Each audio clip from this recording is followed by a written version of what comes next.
I appreciate Brother Paul filling in for me last week. I listened to him coming back from Arkansas on the YouTube. Uh, that's good advantage. You're just driving down the highway and you can listen to somebody talking to you for 30 to 45 minutes. So I got to hear his lesson, and I appreciate so much his covering for me and his teaching, finishing up the eighth chapter of Acts. Again, is there any questions over the lot of part of chapter Acts we might need to go over, or everybody kind of how to have a good understanding of everything there? All righty. Well, let's continue to our thoughts there in chapter 9. The church is being persecuted. Christians are being scattered. We can see also the apostles. Where are they? Are they still in Jerusalem, or are they scattered abroad as well? Yeah. They're in Jerusalem. That's correct. The church as a whole, because there's a great number of them that have been baptized. The church is growing. We can see there, as far as earlier, the Grecian widows there in Jerusalem and things along that line. So there was a large number of people there. Persecution begins, and we can see that they are now scattered abroad, just as we can see there in the second chapter, telling them that you're going to go from Jerusalem, Judea, Samaria, and to the uttermost parts of the earth. And this is exactly true. We can also go back to Matthew 28, 19, and 20, the commission that Jesus had given to his apostles and even to us today, as far as going to all the world and preach the gospel. And also there in Mark 16, verses 15 and 16 as well. So we can see these individuals are now scattered abroad. We can also see that during this period of time, there is the laying hold of the apostles' hands. We're going to talk about that probably in chapter 9 as well, when we get that far. But we can see that the apostles are laying hands on those individuals and they're receiving the different gifts. One of those gifts is that of teaching. Seems that Philip, Stephen, and maybe some of the others that are being scattered abroad, they're teaching the commandments of God. Therefore, they have this ability. And we can see others that have different gifts, maybe of healing or whatever gifts that they may have received. And it was to confirm what these individuals that were teaching was true and that they were from God. So these things are kind of working together, and they could see these things. As they are scattered abroad, we could see that the church being persecuted, there's one individual that seems to stand out above all the others. And we can see that, of course, was Saul. Now, during this period of time, let's go back for just a moment. About how many souls do we have recorded that have been baptized since before the persecution that came? But remember, there's 3 on day of Pentecost. A little bit later on, there was 5,000. So that's at least 8,000, maybe. According to speculation, there was between 8 to 10,000 that had been baptized. Now, not all of them are there in Jerusalem. If you remember in Acts 2, what were they doing? They were from all over the area. And we can also see there in the Ethiopian eunuch being taught the commandments of God. He was probably a Jew or Jewish proselyte, and he was aware of the laws of God. And he said, "Why, tell me about this individual called Jesus." And we can see that he was taught the word of God. He goes back to where to the Ethiopia, and he probably is teaching there as well. So we can see this scattering. In other words, there's this gifts that God has given, and they're scattered abroad, teaching the commandments of God. But the apostles, again, going back, they were still in Jerusalem. Now, during this period of time, do you think they quit teaching? Do you think the apostles were just there in Jerusalem sitting around saying, "Well, y'all go all over the place. We're going to sit here and watch"? No. I truly believe that as they are there in Jerusalem and they're teaching and continue teaching. And as far as the gifts of God, and as far as all these other things that are taking place, the apostles were still busy preaching and teaching in the temple. I don't believe they just quit. And it doesn't say anything about it, but they were already evident from what they were doing before. They were going into the temple teaching, and I think they were doing that as well there in Acts 9, where he talks about they were reserved, or they were in Jerusalem, and they stayed there. So they're teaching. So it's going broad, going everywhere. Now, let me ask you another question. Did everyone receive the gifts of the Holy Spirit as far as the miraculous gifts, healing and different things? Did everyone receive that? No, they did not. God gave these gifts to these individuals by what? The laying on of the apostles' hands. Okay. And we can see that's quite evident. And we talked about that probably before we go into Joel. What does Joel 2 and verse 28 say? Anybody remember? Joel 2 and verse 28. What about the prophecy?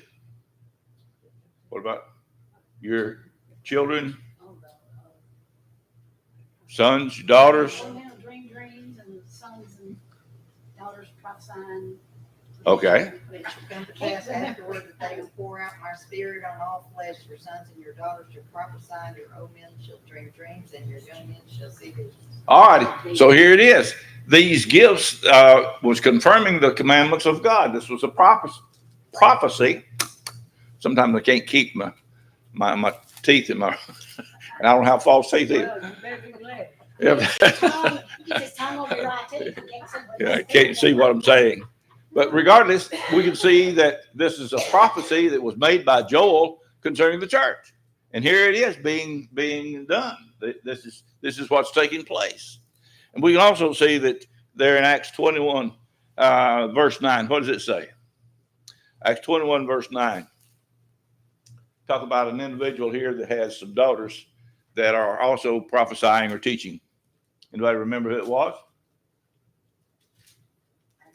Yeah, Philip. Chapter 20. All right, Philip. So here's his daughters. They're prophesying or teaching, and as far as we can see there, as far as these gifts shall be poured out upon all men, and as far as men and women as well. All right. Now, let's look at chapter 9 and verse 1. We want to deal with the first 7 verses of this chapter, and we're going to go back and kind of reiterate a little bit. And Saul, yet breathing out threatenings and slaughter against the disciples of the Lord, went into the high priest and desired of him letters to Damascus to the synagogue, that if he found any of this way, whether they be men or whether they were men or women, it doesn't matter to him, he might bring them bound back to Jerusalem. Now, why would they be brought back to Jerusalem? Where was the Sanhedrin? Okay, these are the judges. These would be the ones that would tell them as far as are you going to die? Are you going to be in prison, or whatever the case may be? All right.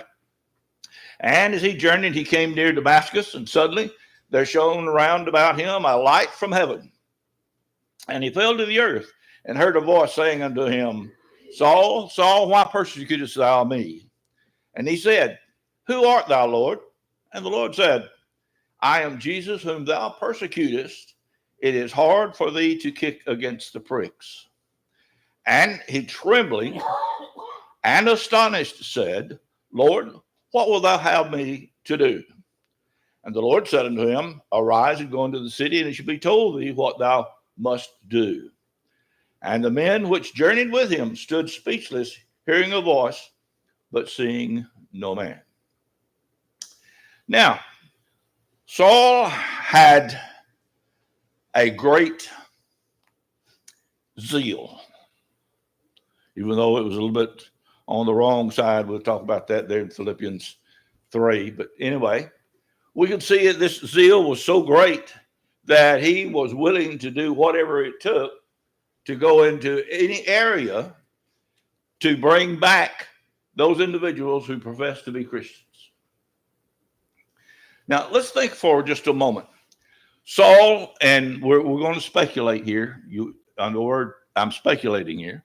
If Paul were a member, or Saul, excuse me, I'm going to use them interchangeable. So if I say Paul or Saul, it's the same character. But if Saul were a member, which some have said that he was a member of the Sanhedrin, regardless, he was aware that Christ had died. And being an enthusiastic individual as he was, knowing that Christ had died and he knew where the tomb would have been and all these other things, and he had surmised that this was just a flash in the bucket, we might say, as the expression is, or in the pan. And those who professed would be going against the Jewish law. And he being such an individual and so enthusiastic concerning these things and going against the Jewish law, then the consequences would be that of death. And he wanted to bring them all back. He wanted, here's Christ, the leader of this religious organization, and all those followers. If he kills that, what will he do? He thinks he will kill this uprising.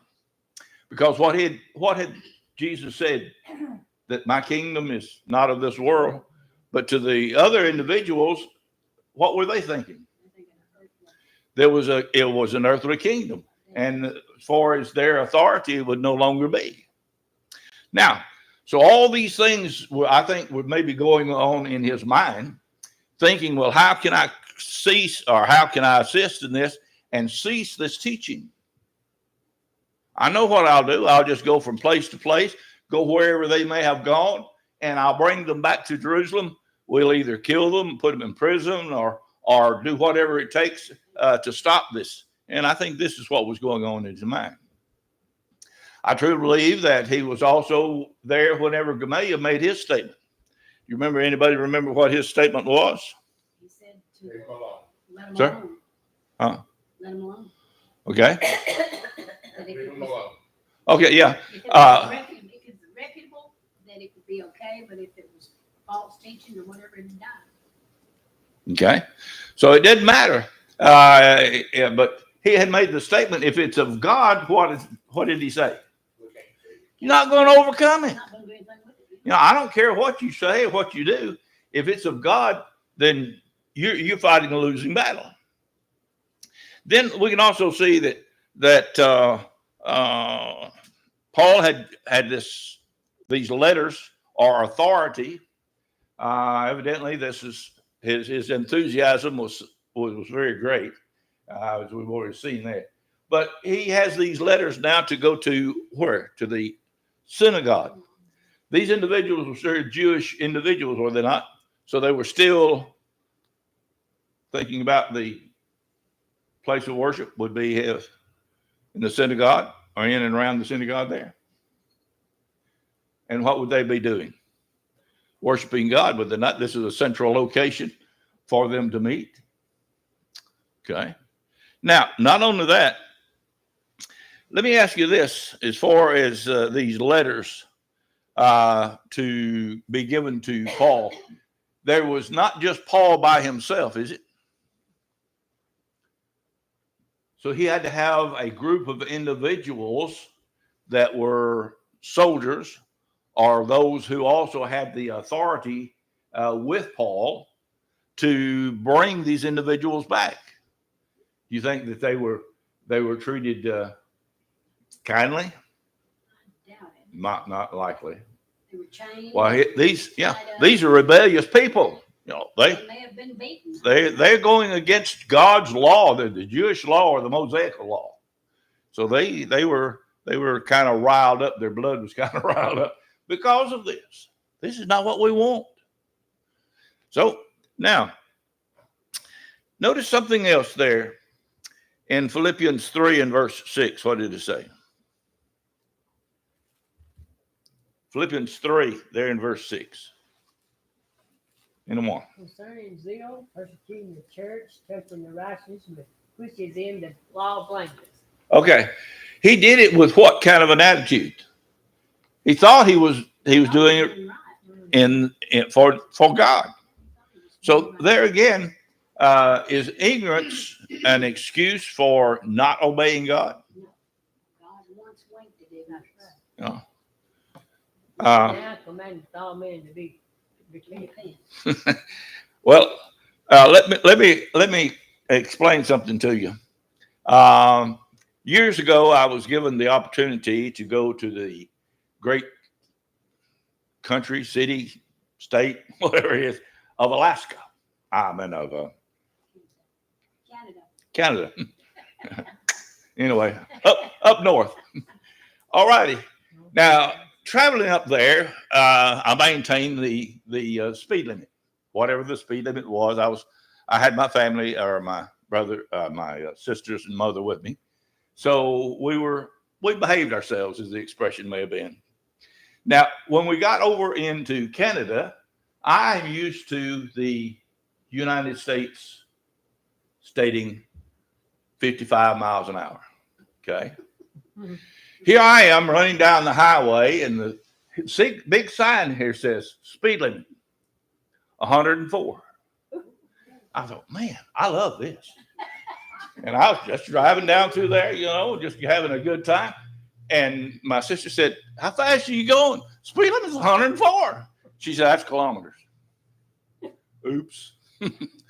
If I had been pulled over and I said, "Well, I thought that was right," you think the officer would have said, "Well, we'll let you go because of ignorance"? There was no excuse, would have been. All righty. The point that I'm getting at is, here's the same thing that Saul is doing. He is persecuting the church. He thought he was right. I thought, behold, this was exactly what God wanted me to do. But it wasn't. So ignorance is no excuse today as far as not obeying God. And when we stand before God on the day of judgment, do you think we can plead ignorance as well? No. Well, I didn't know. We have the perfect law of liberty to go by. So again, we can't let Saul, as far as his ignorance, well, he just didn't know any better, be an excuse. He still had to obey God. And we also have to do the same thing. All righty. So purge out any that are following after Christ. Now, notice something else, if you will. Under the Roman power, they were the only ones that had the ability, well, I say ability, the rule as such, to kill someone. The Jews could put them the Sanhedrin could put them in prison. But as far as killing someone or taking their life, only the Romans could do that. And we can also see under the Sanhedrin, they could rule over the Jewish synagogues or the Jewish religion. And so this was the authority that Paul is going to Damascus for, or with. And we can see that this was legal under that law or under that restriction. Now, another thing, going to Damascus. Anybody know how far Damascus was from Jerusalem? 150 miles. About 130 to 150 miles, depending on which way you, as far as the map or the commentator or whatever may have said. But we can see that it's northeast of Jerusalem, and it was on a main highway we might say, from the east to the west. So there would be a thriving metropolitan area. So there'd be a lot of people coming and going in here.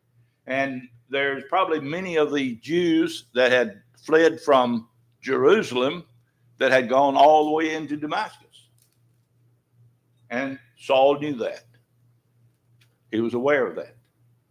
So he went to a place where there would be people that he could not really, in one sense, have to search for. He just go to the synagogue and there they are. Okay. Any questions thus far? Okay. All righty. Now, let me ask you something else. The idea here, when we go back to, again, Acts 5, as far as Gamaliel and Paul, or Saul, I think, being aware of these things and aware of the persecution. Notice in verse 1 again, and Saul, yet breathing out threatenings and slaughter against the disciples of the Lord, went to the high priest. What do you think this idea of yet breathing out threatenings and slaughter? What's the idea that it might convert to, convey to you? Very zealous. Yeah. Sir? Very, very zealous. Okay, that I think that's very true out there. All right, what else do you think? He was very boastfully promoting an extreme response. I think this is maybe the thing that's the utmost here. He was so into. In other words, this is his thinking all the day long. How can I persecute? How can I stop? What can I do in order to get involved with this where they will not do this anymore? In other words, the idea of breathing that carries in my mind, what can I think of? What can I do? And notice there in the latter part, he said, I figured it out. I can take some soldiers over here and I can go and persecute the church other places. Now remember, they were spreading out from Jerusalem. So those individuals were aware of this. So they were gone. Even though the apostles still preaching and teaching there in Jerusalem and there in the temple as well. But let's go somewhere else. Let's begin to go just to expand out a little bit. And that's exactly what he's doing. And again, not taking away from the what Gamaliel had said, but why do you want to fight against God? This breathing and his every thought is that of termination of anyone that followed Christ. And again, verse 2, and desired letters. I can do this, but I have to have authority. In other words, he did it in the sense that he was aware of what he needed to do in order to propagate his teaching or his persecution. I've got to have authority to do this. Otherwise, I'm going to get into trouble with the Sanhedrin. I'm going to get in trouble with the Roman law or Roman soldiers. Okay. Now notice something else. As he journeyed, he came near to Damascus, and suddenly there shone round about him a light from heaven. Now, there's a lot of things that we can see, I think, from this idea. And we can also realize this light from heaven. There's one thing that is utmost in our minds, or should be in our minds. What was one of the requirements of the apostles in order to be an apostle? Okay, it was an eyewitness. Is this the case in this verse? Was he an eyewitness to the resurrection of Christ? Yes. Okay. Now, notice also along the same line, what did it say in Acts 22 and verse 11? This is another Paul's rendition of there in chapter 22 and verse 11. What did it say? And when I could not speak but the glory of that light, being led by the hand of them that were with me, I came to Damascus. Okay. What the glory of that light? Let's think for just a moment. Where did we see that before? Anybody think about that? What happened there on Mount Sinai with Moses? Okay. That was the glory of God. He had on the backside of God, and his glory was so great. What what did it say as far as they had to do as far as Moses' face? They had to cover it. The glory. Now, here is Saul. What is he seeing? Now he's looking at heaven. Now this is where God is dwelling. And here is Jesus. He said, you are persecuting my people. You are persecuting the church. You are persecuting the ones that I died for. More than that, he said, you're persecuting me. That was the exactly thing as well. Because if you persecute my people, you're persecuting me. Notice what he said. You're doing what? What is the idea here? Saul, persecutest thou me, and it's hard for thee to kick. Anybody know what this is? That phrase is not in some of the earliest manuscripts, and it's omitted from Okay. the American Standard. But that's true there. But anybody knows anything about being It has something to do with plowing? plowing. I forgot. Well, Goats use spur on ox. The goat, Yeah. A goat or whatever, you know. sometimes the animals will become a little bit Rebellious. well, Stubborn. stubborn. Well, I guess that too, but they get a little bit wild. And one of the things that they would put under the wagon or on the back would be whenever they'd kick, it would be some sharp points, and it would prick them, and they would settle down because it hurt. Now, if they did that, then the animal would settle down, knowing that I'm going to get hurt a whole lot worse than acting up. So I straighten up and fly right, as the expression is. And this is why it's hard for thee to kick against the pricks, because what happens? It hurts. Okay. Now that's what Paul is doing. He's hurting not only the church, hurting Christ as well. Realizing what he's doing and without even thinking about what he's doing. Just hold on just a minute. And basically the expression is behave yourself, and you won't have a problem. All righty. Now, another thing, this light and the glory of God. And we can see, like I said, as far as Moses is concerned, but Saul's high and mighty attitude is beginning to might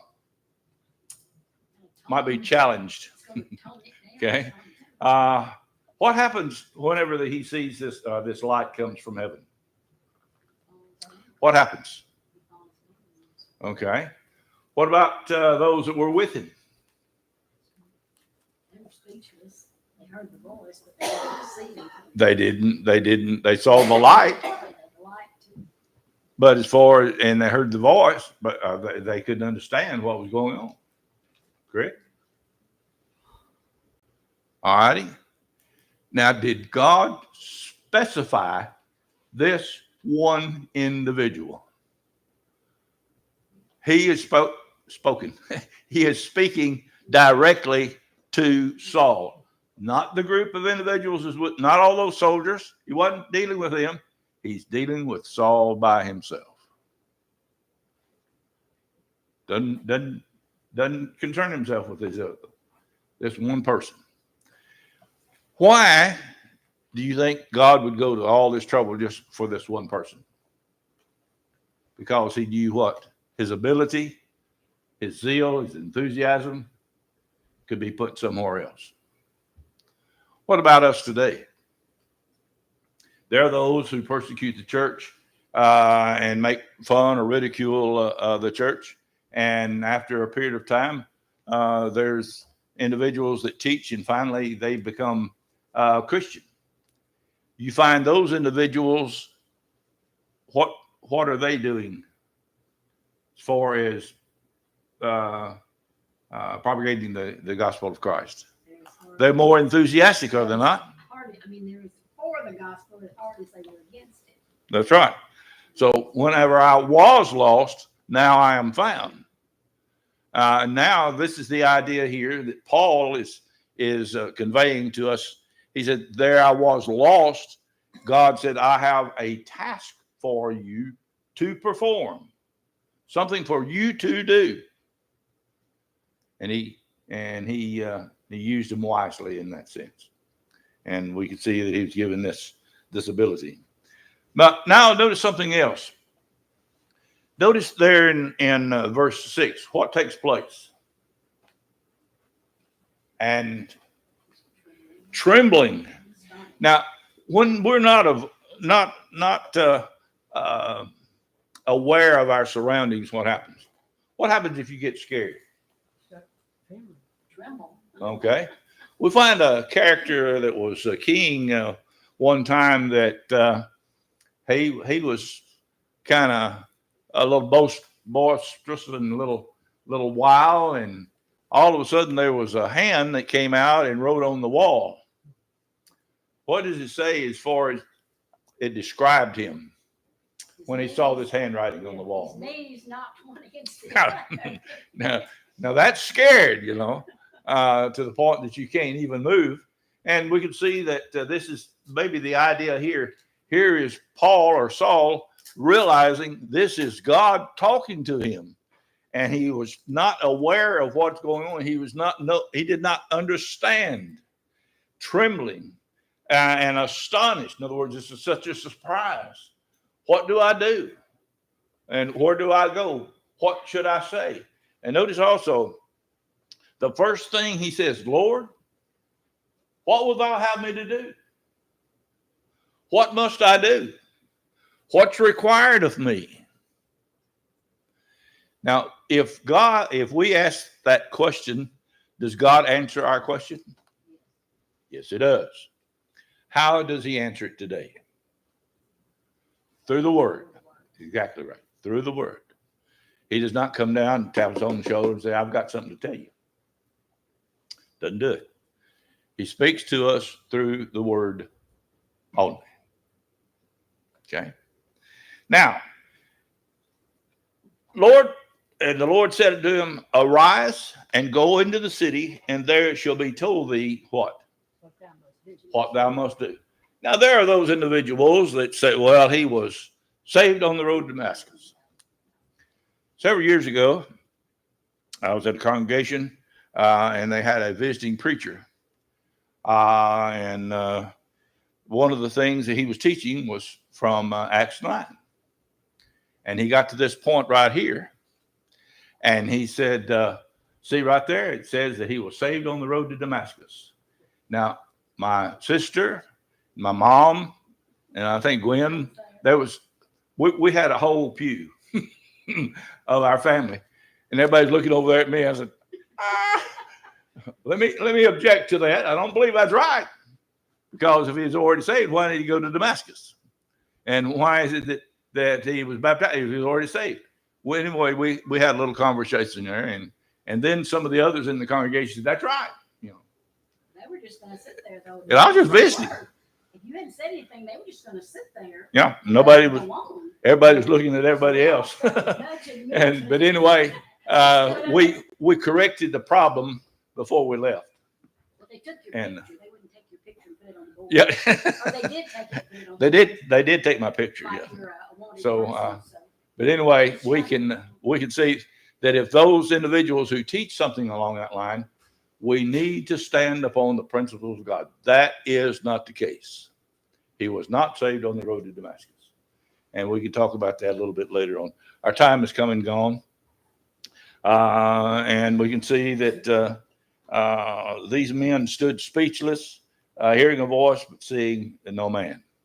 And we'll begin then with verse 8. Maybe a little comments about that as well. Any questions?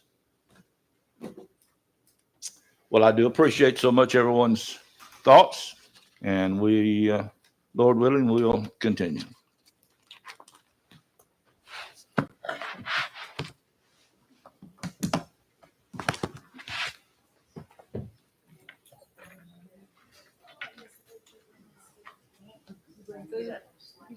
It's interesting that the depictions that we see in pictures of the light shining at night and it was at noon.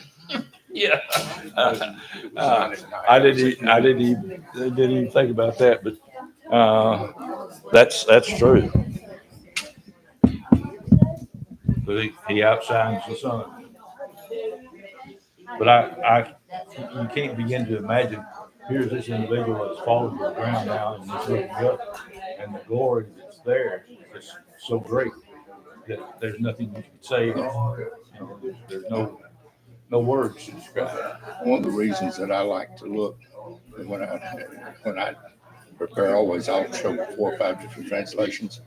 It's like the King James adds a lot of things that aren't in the original manuscripts. Well, I've got, Verse 37 of chapter 8 is not in the original manuscripts. It's not a principle that's not taught otherwise in Scripture. it's not And that So- phrase kicking against the pricks is another one. Even the concept of him trembling is not stated in some of the others. It just says he's told him to rise and go to Damascus. That's correct. It's a lot of things. It all kind of adds to it.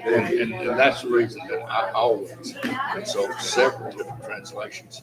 Because if you take one and just chase it all the time, it's going to take you to a dead end. I was always use American Standard or. With American Standard, remember that.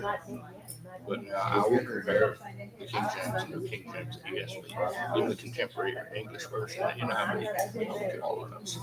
Or like you heard me mention last week, Phillips. Now, Phillips is an irrefutable translation. And I referenced it to demonstrate how irreverent. Yeah, well, that's, Peter didn't look at Simon and say, have you heard the easy English? I've looked at a lot of those things. You know, I've got, the living words and other. I don't know how many, I've probably got 30 or 40 different translations. Got cowboy, motorcycle. Well, I basically use Bible Gateway and just pull them up there. It's transliteration. Yeah. Because they go far off with their. But occasionally, I'll pull up something like the NIV or the CEV, Contemporary English Version, that is just so succinct. But when I lay it beside an older translation, all of a sudden it just makes it all shine. Yeah, I do probably. I'm gonna have things. No, it's not over. Well, when I started. Yes, let's just play it. So.